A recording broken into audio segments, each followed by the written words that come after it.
ba? So, habang nasa mission trip po ang ating pastora, so ako po yung natasang mag-share ng salita ng Diyos. Bago po ang lahat, i-welcome po natin yung mga new attendees po sa ating church. Welcome po sa JCSGO. Welcome po natin yung parents po ni Bro Leonard, si Mami at si Daddy. Meron pa pong bago?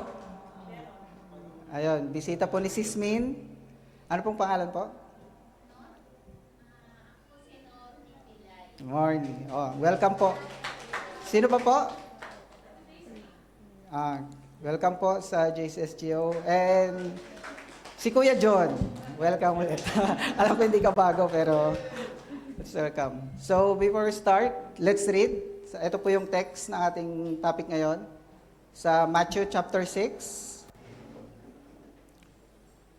verse 25 to 34. Basahin po natin. Sabi niya sa verse 25, "Therefore, I say to you, do not worry about your life, what you will eat or what you will drink, nor about your body, what you will put on. Is not life more than food and the body more than clothing?" 26, sabi niya, "Lord, look at the birds of the air, for neither sow nor reap nor gather into barns, yet your heavenly Father feeds them. Are you not more value than them?" So 27, sabi niya, "Which of you by worrying can add 1 cubit to this stature?" 28, sabi niya, "So why do you worry about clothing? Consider the lilies of the field, how they grow, how neither toil nor spin." 29, "And yet I say to you, that even Solomon in all his glory was not arrayed like one of these." So 30, "Now if God so clothes the grass of the field, which today is and tomorrow and thrown into an oven, will he not much more clothe you, or ye little faith?" So 31, "Therefore, do not worry, saying, what shall we eat, or what shall we drink, or what shall we wear?" 32, "For all these things the Gentiles seek, for your heavenly Father knows you need all these things." And 33, "But seek ye first the kingdom of God and his righteousness, and all these things shall be added unto you." And last verse, sabay-sabay po tayo. "Therefore, do not worry about tomorrow, for tomorrow will worry about its own things. Sufficient for the days it is own trouble." So let us pray. Heavenly Father, Lord, muli Panginoon kami nagpapasalamat, Father God, na muli kami nagsama-sama, Lord, na kami po, Panginoon, Lord, na pag-aaralan namin yung salita, Father God. And let your word, Panginoon, Lord God, instill our hearts, Panginoon, Lord God, na gamitin mo ako, Panginoon, as yung lingkod, Panginoon, Lord God, na give us me knowledge and wisdom, Lord, as I deliver your words, na hindi po ako makita nila, ngunit, Lord, yung mga salita, Panginoon, Lord God, na gusto mong iparating sa bawat isa, Panginoon, Lord God. We pray, Panginoon, Lord God, to guide us, Panginoon, bless us, in Jesus' mighty name, we pray. Amen. So, ang title po ng ating topic is, Seeking First the Kingdom of God. So, next slide, please. Sabi introduction, we are living in the world that we worry about everything. For our country's economy, our daily living, and to the threat of terrorism and war. The world's offer solution are to worry. It's not only having physical consequences and has spiritual ones as well. So tayo, ano ba yung mga worry ng bawat isa? Di ba marami? So araw-araw meron tayong iba-ibang worries. Advance pa nga tayo mag-isip, di ba? Iniisip na natin yung kinabukasan, which is kailangan muna nating tapusin ang araw na ito. Di ba? Define natin ang worry. What is worry? Sabi niya dito, in theological, sabi niya, a sense of uneasiness and anxiety about the future. Scripture indicates that such anxiety is ultimately grounded in the lack of trust in God and His purpose. Diba? Ang bigat? Worry. So sabi niya pa dito, indicator of our level of faith and trust in God. So lastly, ito yung sa Google, sabi niya, to be anxious, to be troubled, to be torment oneself with disturbing thoughts, to seize with the teeth and shake of mangle. So di ba? Worry, napakabigat. It's a one word pero napakabigat ng meaning. Di ba? Scriptural pa siya, tsaka theological, is sabi niya, lack of trust in the Lord. So next, sabi niya, why do you do that to yourself? Di ba? Bakit natin ginagawa? Di ba sinabi niya doon kanina, sis, sabi niya doon sa kwan, next slide. Sabi niya dito, Jesus gives us 3 keys to overcome worry in our lives. Sabi niya, number 1, drop the worry habit. So number 2, meditate on God's love. So pangatlo, sabi niya, put first things first, seek God's kingdom. So sabi niya dito, number 1, sabi niya, drop the worry habit. Sabi niya sa Matthew chapter 6 verse 25. So babasahin ko ulit. Sabi niya, therefore I say to you, do not worry about your life, what you will eat or what you will drink, nor about your body, what you will put on. Is not life more than food and the body more than clothing? So napakaliwanag. Sabi niya, do not worry. Sabi ng Panginoon. Hindi natin kailangan problemahin yung buhay natin. Sabi niya din sa next slide. Sabi niya, so trivia, konting trivia. Sa Bible, sabi niya, ang word na do not be afraid, do not fear, so 350 times niyang inulit. So one example dito is, sabi niya dito sa Judges, chapter 6, verse 23. Ito yung story of Gideon when he was called to lead Israel. Sabi niya, then the Lord said to him, peace be with you, do not fear, you shall not die. So ito yun. So meron pa. Sabi niya sa Jeremiah 1:8, ito yung God said to Jeremiah, he was called to be a prophet of the nation. Sabi niya dito, do not be afraid of their faces, for I am with you to deliver you, says the Lord. Diba? Sabi niya, do not afraid. So ang panghuli, sabi niya sa Matthew 28 verse 10, ito yung sinabi ng Panginoon nung sa resurrection niya dun sa babae. Sabi niya, then Jesus said to them, do not be afraid, and go tell my brethren to go to Galilee, and there will see me. Ito yung sinabi niya dun sa resurrection. Alam niyo ba, sabi niya dito sa the book of Genesis, sabi niya, when Adam sinned in the Garden of Eden, sabi niya, the new word entered the vocabulary. He said, I am afraid. And because of this, sabi niya, now man continues to live with fear, fear of failure, fear of success, fear of death, fear becomes there was an absence of love. So, ganun katindi yung worry. So, kailangan nating i-drop yung worry habit natin. Sabi pa niya dito, di ba? Anong sabi niya doon sa pinakaunang verse? Sabi niya, Jesus commands us, do not worry. So, worry is a choice. So, sabi niya dito, how to drop the worry habit? Sabi niya, practice discipline of submission. Sabi niya dito, part of the old nature of ourselves is desire to control. Di ba? Di ba? Pag nagkuhan na yung control, sabi niya, we want to control our circumstances, our relationship, our future. Di ba? Yung control. Yung kasi yung nagpapa-worry sa atin eh. Pag gusto natin i-take control ng isang bagay, di ba? Masyado tayong mag-advance mag-isip. So iniisip natin kaagad yung mangyayari. Di ba? That make us worry. That make us fear. So sabi niya dito, control is at the heart of one of the most significant passages in the New Testament. Sabi niya, your attitude should be the same as Jesus Christ, who being a very nature of God, did not consider equality with God something to be grasped, but made himself nothing, taking the very nature of a servant. Sabi niya yan sa Philippians chapter 2, verse 5, verse 7. Di ba, even ang Panginoon natin, pinadala siya sa lupa, even He is God, siya ay nagpakumbaba to be a servant para mangyari lahat, to redeem us from our sins. Ganon tayo kamahal ng Panginoon. Sabi niya dito, ano ba ang meaning ng servant? Sabi niya, servants are never in control. They are the nature submitted to their master. Jesus gave up control. Ito yung sinabi ko kanina. Sabi niya, He gave up the control of the entire universe. He might please His Father and redeem humankind. He never once doubted God's provision. It's our doubt that God will provide that keep us from releasing that control. When we fully understand our relationship to God and assume the role of a servant, we will leave behind the need of control and the worry tags along that we need. So, kalimutan natin yung control. Anong dapat natin gawin? Be a servant of God. Diba? Great example niya yung sinabi yung kay Jesus. Diba? Sabi niya, telling yourself not to worry is easy. Walking it so much is more difficult. But Jesus' example proves life doesn't have to grip us with anxiety. We can refuse to be surrounded by fear and live a worry-free life. Diba? Great example na si Jesus. So, we need to be a servant. Diba? Lagi natin sinasabi, a good steward is a good servant. Yun yung kailangan natin gawin. So, kailangan natin is sumunod, the submission.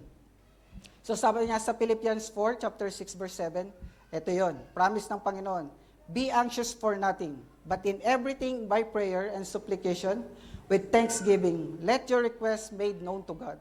And the peace of God, which surpasses the understanding, will guard your hearts and mind through Christ Jesus. So, maliwanag yung sinabi niya. Diba? Yan ang pangako ng Panginoon. Through prayers and supplication, with thanksgiving, let your requests known to God. So, no need to worry. Diba? You can drop your worry habit. Kasi, fear will stop you and will separate you from God. Diba? Minsan kasi, naiisip natin na with the lack of trust, diba? Yun yung nawawala yung presensya natin sa Panginoon. Naiisip nyo ba, diba? Sabi ng iba is wala ang Panginoon. Mali, kapatid. Dahil hindi nawawalang Panginoon. He is just waiting for us na tayo yung lumapit. Tayo mismo ang nawawala sa presensya ng Panginoon. Yun dapat yung iisipin natin. Wala ang Panginoon, di ba?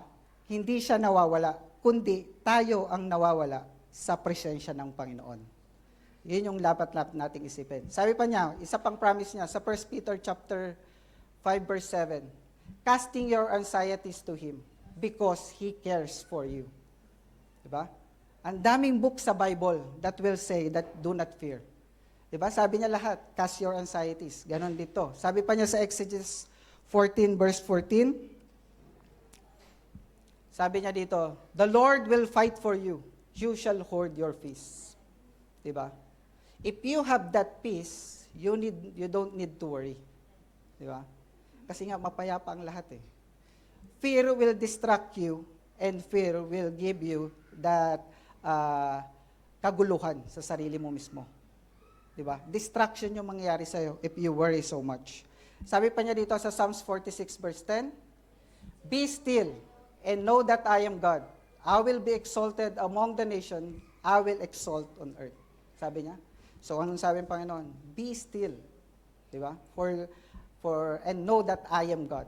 So, ito na yung sinabi ng Panginoon. So, it clearly. So, number 2, sabi niya dito, meditate on God's love.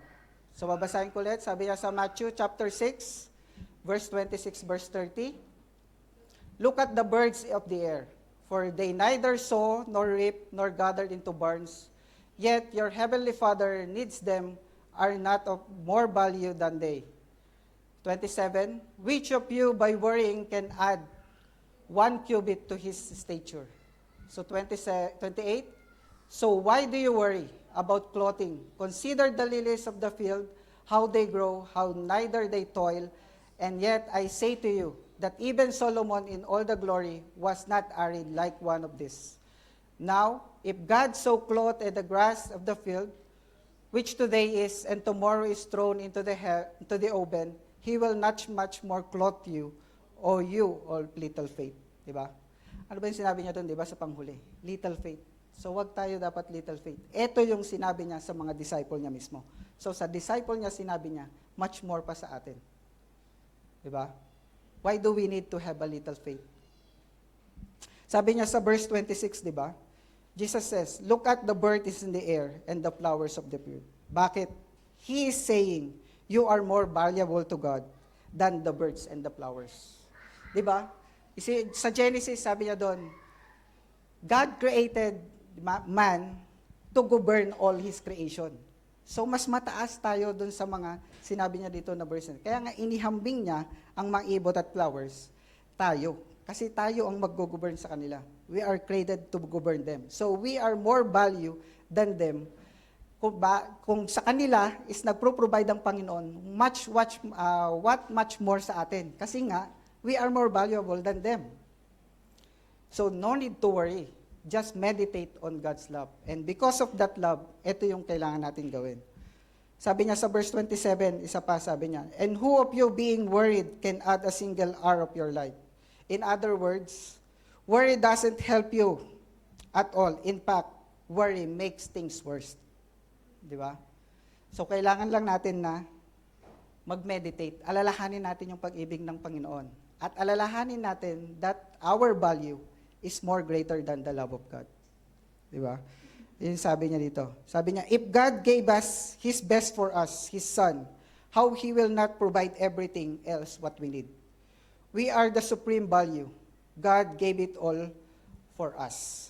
So sabi niya dito, how can we grow the understanding of our value? Next slide, sis. Sabi niya dito, di ba? Sa Romans 8:31 verse 32, sabi niya, what then shall we say to these things? If God is for us, who can be against us? He who did not spare His Son, but delivered Him up for us all, how shall He not with Him also freely give us all things? O, di ba? Ang liwanag nung sinabi ng Panginoon. If God is with us, who is against us? Di ba? Sabi niya dito, di ba? Therefore, a great amount of worry happens because we don't understand the immense value of ourselves. Kailangan lang natin intindihin, kailangan alamin natin yung value natin sa Panginoon. Sabi niya dito, how can we grow in the understanding of value? Next slide. So sa number 1, sabi niya dito, we must constantly study the scripture to know our value. So yun na yung binasa ko kanina. So number 2, sabi niya dito, we must constantly pray and understand our value. So we need to pray. We need to seek the presence of God to know our purpose. Kasi nga, kung alam mo ang purpose mo, you will know your value. Diba? Kasi kung hindi mo alam yung purpose mo, yun mag-worry ka ng mag-worry. Diba? That will always come first to you, na mag-worry. Kasi nga, hindi mo alam yung value mo. So, kailangan natin mag-seek lagi sa presensya ng Panginoon to know our value and to know our purpose. Yun ang pinakamahalaga na dapat natin gawin. So, sabi niya sa Ephesians 1:8, ito yung sabi niya, Paul prays for the Ephesians to know this. Sabi niya dito, I pray that the eyes of your heart may be enlightened in order that you may know the hope of which He has called you, the riches of His glorious inheritance in His holy people. So ito yung prayer ni Paul sa mga Ephesians. Ito rin dapat yung prayer natin. So sabi niya pa sa Lamentations chapter 3, verse 22 to 23, sabi niya, amidst of troubles, God promises to give us grace for this day. Sabi niya dito, through the Lord's mercy, we are not consumed, because His compassions fail not. They are new every morning. Great is thy faithfulness. Diba? Etong pangako ng Panginoon. They are new every morning. So, hindi siya binabalikan yung kahapon. Sabi niya dito, bago palagi. So, don't worry about everything. God will provide everything. Diba? Ganon kahalaga yung pag-ibig ng Diyos. So, wag natin siyang kalimutan. Kaya nga sabi niya sa number 2, meditate always that God's love. So, sabi pa niya dito sa 2 Corinthians chapter 3 verse 18, sabi na, but we all will unveil face, behold, as in a mirror that God, the glory of the Lord are being transformed into the same image of the glory, just as the Spirit of the Lord. So we are transformed in His image. Diba? Remember in Genesis, sabi niya, we are created in the Lord's own image. So this is our great value. Lagi natin tatandaan, hindi tayo kakaiba. So nilikha niya tayo na kawangis ng Diyos. That is our great value. Sabi pa niya dito sa Romans chapter 8 verse 17, sabi niya dito, since we accepted Jesus Christ, we are called the sons and daughters of God and co-heirs of Christ. Basahin natin yung verse. And if children, then heirs and heirs of God and joint heirs with Christ, if indeed we suffer with Him, that we may also be glorified together. So tayo isang tagapagmana. And because you accepted Jesus Christ as your Lord and Savior, tandaan mo kapatid, you are called the Son of God. So tayong lahat ay tinawag na anak ng Diyos at tagapagmana, co-heirs. Di ba? Tagapagmana rin tayo ng the kingdom of God, which has He promised already sa John 3:16. So sabi pa niya sa 1 John 4:8, sabi niya dito, John says, perfect love drives out fear. Sabi niya, he who does not love does not know God, for God is love. So napakaliwanag, sabi niya, he who does not love does not know God, for God is love. So kailangan natin tandaan na ang love drives fear. Diba? Ang pagmamahal ng Panginoon is walang hangganan. There is no limit. Tayo lang mismo ang nagbibigay dun sa hangganan ng kayang gawin ng Panginoon. Kasi nga, we are doubting. We are not putting the full trust sa Panginoon. That's why, yung sinabi niya, di ba, laging sinasabi ni Jesus Christ is, do not worry. Because worry will make it worse. Kaya lagi nating tatandaan that the love of God is always prevailing. Diba? Kahit gaano man yung pinagdadaanan natin ngayon, kahit anumang problema yan, sabi niya dito, do not worry. Sabi niya, the battle belongs to me. Yun ang pangakin ng Panginoon, di ba? And lagi niya sinasabi, the Lord will never leave you nor forsake you. That's the love of the Lord. So sabi niya dito sa number 3. So ano yung una? Kalimutan niyo na?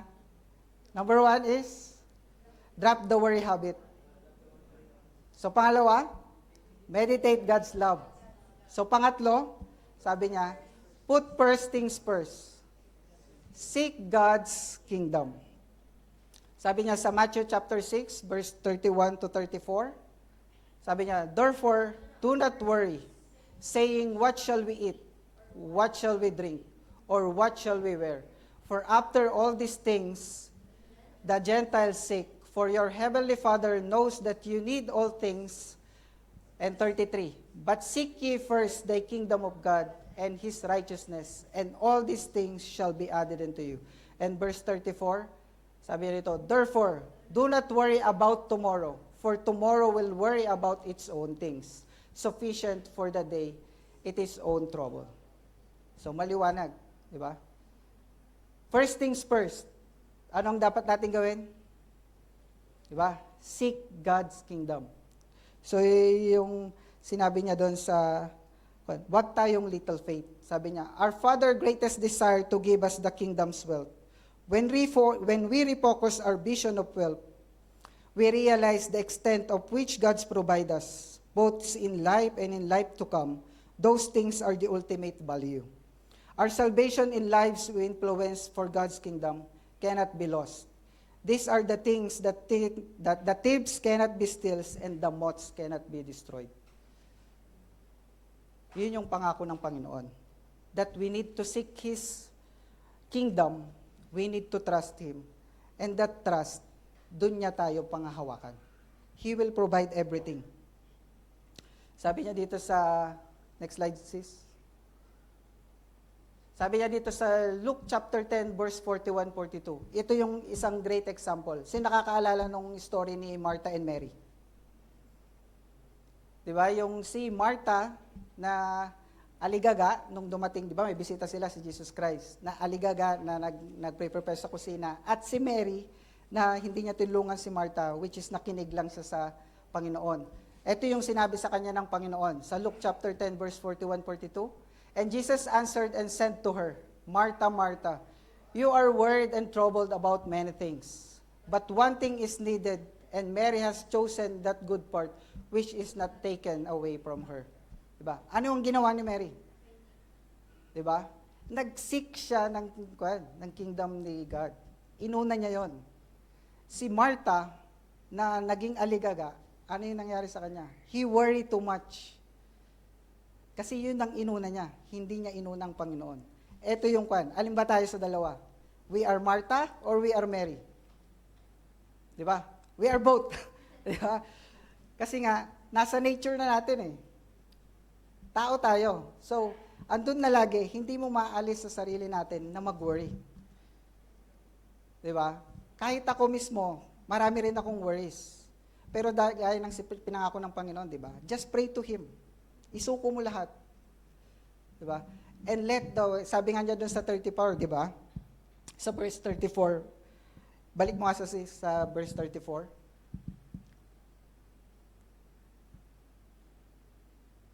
Sabi niya dito, therefore, do not worry about tomorrow, for tomorrow will worry about its own things. Sufficient the day, it is own trouble.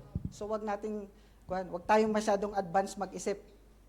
Diba? Isipin muna natin yung ngayon. Isipin natin, ipagpasalamat natin yung grace ni Lord na kung anong meron sa atin ngayon.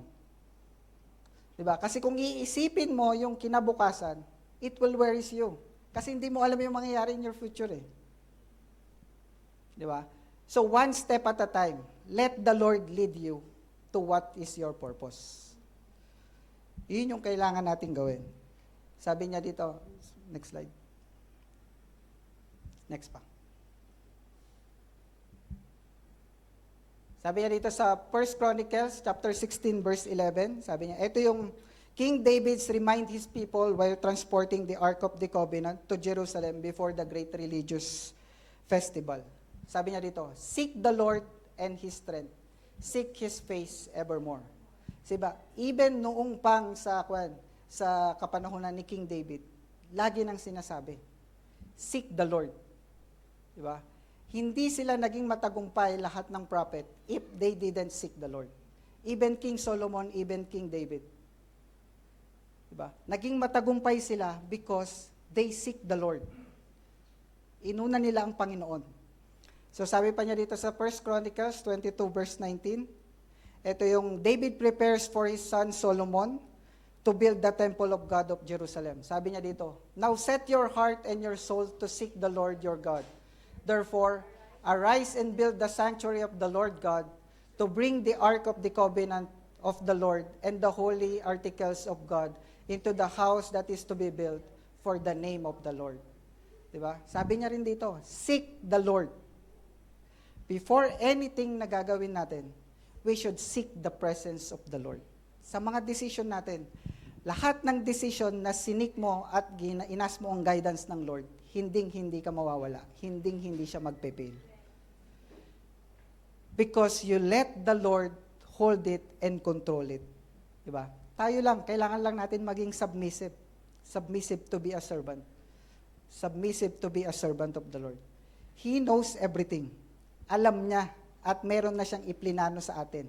Yun lamang, kailangan natin isik yung purpose na yun kung ano yung plano niya. Let the Lord lead you. So sabi niya pa dito, ito yung promise ng Panginoon.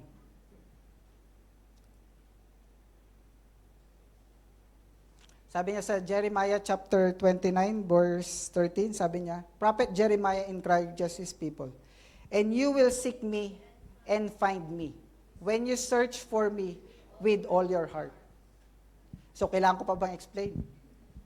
Di ba? Ang linaw nung sinabi niya sa Jeremiah chapter 29 verse 13. And you will seek me and find me when you search for me with all your heart. Sabi niya, wala siyang sinabi ng a piece of your heart. Ang sinabi na dito, with all your heart. So, ang ibig sabihin ng with all your heart is without a doubt. Full trust sa Panginoon. Sabi niya, ako'y hinanap mo, mahanap mo ko. But, kailangan ng Panginoon is buong puso mo siyang pagkakatiwalaan. Sabi pa niya dito sa Philippians chapter 4, verse 19. Ito yung magandang promise ni Lord. Diba? And my God shall supply all your needs according to His riches in glory by Christ Jesus. So maliwanag, di ba? God shall supply all your needs according to His riches and glory. Sabi niya, God made man His chief of His creation. In the recreation which happens at the new birth, He makes us one with Christ and indwells us. We are certainly more valuable than birds, than flowers, and the grass. How much more with God? Make sure that we have all our needs. He doesn't promise us our wants. Sometimes we worry because we lack our wants. God promised to provide all our needs. Yun yung promise ng Panginoon. Sabi niya dito, how do we seek God's kingdom? First, sabi niya, daily disciplines and make yourself a temple of God. So how? Sabi niya, regular and scheduled prayer, Bible reading and devotion. So lahat ba tayo nagba-Bible reading? Malamang, di ba, hindi. Kasi minsan nakakalimutan natin eh. Di ba? Pero yung prayer, dapat hindi mo nakakalimutan. Ito yung lagi kong sinasabi sa aking care group. It starts your day with a prayer and ends your day with a prayer. Di ba? Pagkatiwala mo yung buong araw mo sa Panginoon at ipagpasalamat mo sa Panginoon kahit ano man yung nangyari sa buong maghapon. Even if it is good or bad, at least you survive that day. Di ba? Yun ang kailangan natin gawin eh. Starts your day with a prayer and ends your day with a prayer. So sa number 2, church attendance. Commits to regular involvement on church worship service and care group and Bible study. So if you are here, nagawa mo ang number 2. Di ba? Kasi sabi nga niya lagi, di ba, sa Ten Commandments, remember to keep holy the Sabbath day. Ano ba yung Sabbath day? It's the Lord's day. It's not the day na even dito na Friday tayo nagse-celebrate, Sunday sa Pinas. It's no difference because it's the Lord's day. Diba? It's not the day we are celebrating, it's the Lord's day. Kaya napaka-importante na tayo yung nagsisimba. Kasi iba yung nagsisimba ka physically kasi napipil mo yung presence ni Lord eh. Nakikita mo ang bawat kapatiran, may pinagdadaanan yan, pero nakukuha niyang ngumiti. Why? Because of God's grace. Ganon ka tayo kamahal ng Panginoon. So sa number 3, sabi niya dito, service and ministry. Involve and be part of the church ministry, being light and salt in the church and in our community. So kailangan nating lumalim. Hindi lang tayo dapat Friday attendees, but we need also to serve. Kailangan natin maging servant, di ba? How we can be a servant kung tayo ay church attendees lang?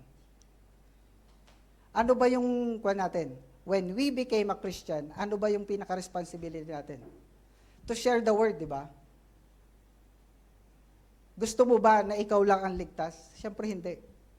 Even Jesus, when He came to this earth, di ba anong ginawa niya? He made the mission. He seek and find the lost. Sino ba yung mga lost? Tayo yung lost. Di ba? Nahanap niya tayo. We are found and we are saved. So, ganun din dapat. We need to be like Jesus. Sabi nga niya, di ba? Jesus is our example, so we need to follow Him. Ano ba yung ginawa niya? Di ba sa Acts 1:8? Di ba? Yun yung Great Commission niya. To share the gospel. So, sabi niya dito sa conclusion, I will end with this. Sabi niya dito, reminder who God is. So, sa number 2, sabi niya, reminding ourselves of who God is. Number 3, build our faith. How you will build your faith kung hindi ka nagtitiwala sa Kanya? A full trust with the Lord is having your faith with the Lord. Sabi niya, let us focus and seek God. Turn to God. God's way and God's will. Not our own solution, not our own will, not our own way. Yun dapat ang kailangan natin gawin. Since you trust God, let the God's way and God's will prevail. We need not to worry. Sabi niya dito, ito yung sinabi ko kanina, the battle belongs to the Lord. Place Him on top of everything. Diba? Kung mababasa yung sa Lamentation, yung story niya, diba? Yung, kalimutan ko yung verse, pero yun yung sabi niya dito, hindi sila nakipaglaban eh. Ang inutusan niya lang is magpadala yung mga kakanta. Kumanta lang sila and the Lord, nanalo sila. The Lord make that battles belong to Him. Isang Panginoon mismo ang lumaban. Sabi nga niya, di ba? If God is with you, who is against you? Wala. Kasi our God is bigger than our problems. So sabi pa niya dito, so next slide. He wants us to seek Him every day. We are lost in His presence, not the Lord is lost. Ito yung sinabi ko kanina. Hindi nawawala ang Panginoon. Tayo ang nawawala sa Kanyang presensya. So tayo ang mismong kailangan humanap at bumalik sa Kanyang presensya. Because the Lord is just waiting us to be with Him. Ang tanong mo siguro, bakit naghihintay ang Panginoon? Kasi nga, kung ang Panginoon ang lalapit sa atin, lalaki ang ulo natin eh. Sasabihin natin, nandiyan lagi ang Panginoon. Pero kung tayo ang lalapit sa Kanya, it means everything. It means you are depending to Him. You are putting your full trust sa Panginoon. Sabi niya dito, do not give a place of worry or fear in your heart. Let the Lord dwell in your heart. Yun yung sa verse kanina. Diba? Let the Lord dwell in your heart. Next slide, sis. Sabi niya dito, He wants us to seek Him every day. Sabi niya, doon sa bandang huli, we cannot serve two masters at the same time. Sino ba yung two masters na yun? Ourselves and the Lord. Sa tingin mo, kung ikaw ang tatanungin, sino ang pagsisilbangin mo? Ang Panginoon o ang sarili mo? Kasi kung sinunod mo ang sarili mo, sa tingin mo anong mangyayari? Doon kasi tayo nagfe-fail eh. Doon tayo nagkakamali. Kasi we prayed for something, but we are also doing something. Diba? At minsan, yung nagpre-prevail, yung ginagawa pa natin. Nawawalan tayo ng faith sa Panginoon. Nawawalan tayo ng trust sa Kanya. Which is, yun ang gusto niyang ibigay sa atin. That to seek His first, the kingdom of God. Matthew 6:33. Lagi natin tatandaan yung verse na yun. Matthew 6:33. But seek ye first the kingdom of God and His righteousness, and all these things shall be added unto you. Panghawakan natin yung verse na yun. And I will end this with this verse. Sabi niya dito sa Matthew 6:19, verse 21. Lay up your treasures in heaven. Do not lay up yourselves treasures on earth, whether moth and rust destroyed, and whether thieves break in and steal. But lay up for yourselves treasures in heaven, where neither moth or rust destroys, and whether thieves do not break and steal. Ito yung sinasabi niya, kailangan natin mag-ipon ng kon. Sabi niya sa verse 21, for where your treasure is, there your heart will be also. So, saan tayo mag-iipon? Sa kingdom of heaven. Di ba? Doon tayo mag-ipon na mag-ipon. So, put all our trust in the Lord. And sabi niya dito, di ba lagi niya sinasabi, there your heart will be also. Bakit kaya sinasabi na heart?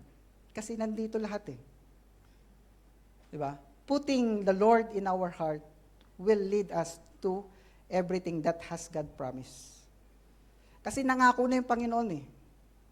Kasi nga, ang Panginoon natin will hold that promise. Wala naman sinasabi ang Panginoon na but eh. Diba? We need only to trust Him. Pagkatiwalaan lang natin siya. And that promise is makakamit natin. So I will have a challenge. Is Jesus first in your life? And yung isa, sabi niya, He is calling you to surrender and trust only in Him every day. Tumayo po tayong lahat. Let's pray.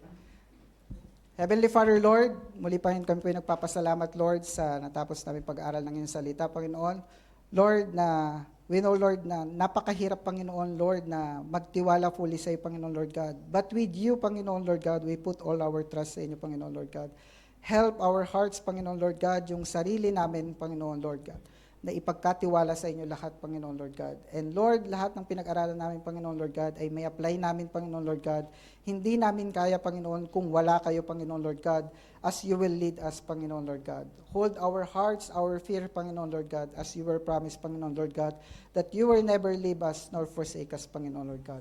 Salamat po, Panginoon, Lord God, sa umaging ito. And thank you, Lord, for giving us the grace and goodness, Panginoon, Lord God, na kami po yung nagsama-sama, Panginoon, Lord God, to give glory to you, Panginoon, Lord God. This we ask in Jesus' mighty name we pray. Amen. Salamat po.